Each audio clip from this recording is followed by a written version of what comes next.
ओम नमः शिवाय. श्री सद्गुरुनाथ महाराज की जय. आदरणीय परमपूज्य गुरुदेवता श्री कलावती आईंस अनंत कोटी नमस्कार. मी परमपूज्य कलावती आईंचा भक्त असून मला आलेल्या अनुभवामधून महत्त्वाचा अनुभव सांगत आहे. माझ्या पत्नीच्या प्रसूतीच्या वेळी घडलेली ही कथाच आहे असे समजा.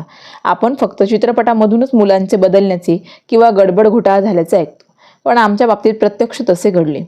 प्रसूतीचे दिवस पूर्ण झालेले माझ्या पत्नीच्या पोटात दुखू लागले. म्हणून मी राहत असलेल्या जवळच्या रुग्णालयात तिला दाखल केले. डॉक्टरांनी तपासणीनंतर तिची परिस्थिती गंभीर असल्याने ताबडतोब तिला मोठ्या रुग्णालयात न्यावे लागेल असे डॉक्टरांनी सांगितले व चिठ्ठी दिली. तात्काळ बांद्रा येथील म्युनिसिपल हॉस्पिटलमध्ये तिला दाखल केले. तिथे सोयी चांगल्या असल्याने ती सुखरूप प्रसूत झाली. कोणताही त्रास तिला झाला नाही. मुलगा झाला व प्रसूतीच्या वेळी अंदाज केलेला त्रासही झाला नाही. त्यामुळे आम्हाला आनंद झाला. त्यावेळी मी परमपूज्य आईंचा मंत्र सतत मुखाने म्हणत होतो. नंतर अर्ध्या तासाने प्रसूत झालेल्या एका बाईचा मुलगा गंभीर तब्येत झाल्याने त्याला ICCUमध्ये ठेवले. त्यावेळी त्या मुलाला ICCUमध्ये न नेता माझ्या मुलाला नेण्यात आले व माझ्या पत्नीच्या शस्त्रक्रिया विभागातून मुलांच्या विभागात नेण्यात आले व बाहेरूनच त्या दोघांना पाहून मला घरी यावे लागले. दुसऱ्या दिवशी मी चहा नाश्ता घेऊन गेलो तेव्हा बाळाच्या व आईच्या पत्नीच्या हाताला कसलेसे बिल्ले बांधलेत ते बघितले असता ते वेगवेगळे क्रमांक असल्याचे माझ्या लक्षात आले. म्हणून मी सहज इतर बाळांचे व त्यांच्या मातांचे बिल्ले चेक केले असता आई व बाळ यांच्या हातात एकाच क्रमांकाचे बिल्ले होते. अशा प्रकारे मी 10-15 माता व बालक यांची चौकशी केली तेव्हा त्या जोड्यांचे नंबर एकच असल्याचे आम्हाला आढळले. फक्त आमचेच नंबर वेगळे कसे म्हणून नर्सला मी विचारले तेव्हा त्या म्हणाला, आमचे कामात अडथळा आणू नका. तुम्हास माहीत नाही, सर्व काही ठीक आहे, तुम्ही आता परत जा.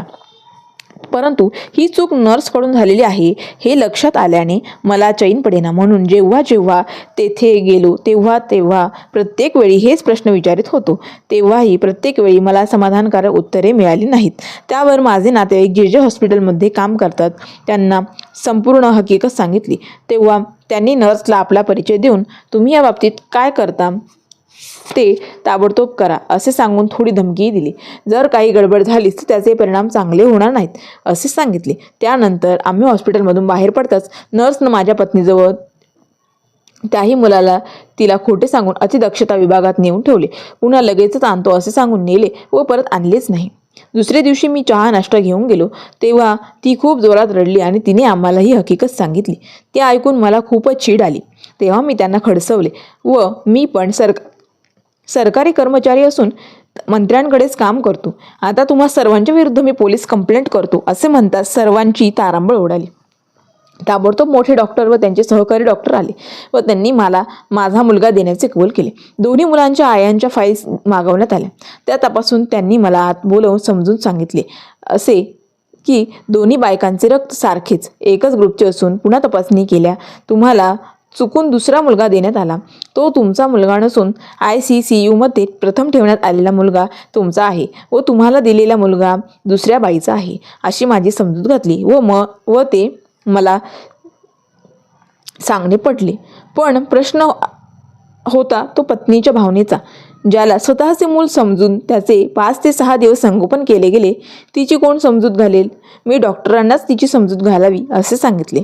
त्याप्रमाणे त्यांनी केल्यावर मीही पत्नीची समजूत घातली आणि डॉक्टरांना सांगितले की एकही क्षण आम्ही येथे राहू इच्छित नाही, आम्हाला त्वरित डिस्चार्ज द्या. आम्ही लगेचच मुलाला घेऊन आम्ही घरी आलो. तुम्हाला जो मुलगा पूर्वी देण्यात आला होता तो खरंच खूप आजारी होता. त्याला खरं तर उपचारांची गरज होती आणि तोच दुसऱ्या बाईचा होता व आमच्या मुलाला ICCUमध्ये ठेवण्याची जरुरी नसतानाही त्याला तेथे ठेवले. त्याच 5 दिवसात आमच्या ताब्यात असलेल्या उपचारांची जरुरी असूनही उपचारांची आवश्यकता नाही असे समजले गेल्यामुळे उपचार मिळाले नसल्यामुळे केवळ जर तो मुलगा हलगर्जीपणामुळे दगावला असता तर आमची काय परिस्थिती झाली असती. पण मुलगा बदलून आमचा मुलगा जिवंत असूनही आम्हाला परत मिळाला असता का या कल्पनेनेच आम्ही खलास झालो. परमपूज्य आईंचे स्मरण, त्यांची प्रार्थना व उपासना व गुरुमंत्राचे सतत उच्चारण यामुळे परमपूज्य आईंनीच डॉक्टरांना सुबुद्धी दिल्यामुळे आमचा मुलगा आम्हाला परत मिळाला व परमपूज्य आईंनीच शेवट गोड केला व त्या गुरुमाऊली परमपूज्य कलावती आई ह्या सर्व साधनांना संकटमुक्त करून सुखी करण्यासाठीच अवतरल्या असून निर्वाणानंतरही भक्तांच्या संकटात धावून येत आहेत याचीच ही प्रचिती आम्हाला आली. त्यांचेच दैव आम्हा स्मरण राहावे हीच आमची प्रार्थना. श्री सद्गुरुनाथ महाराज की जय.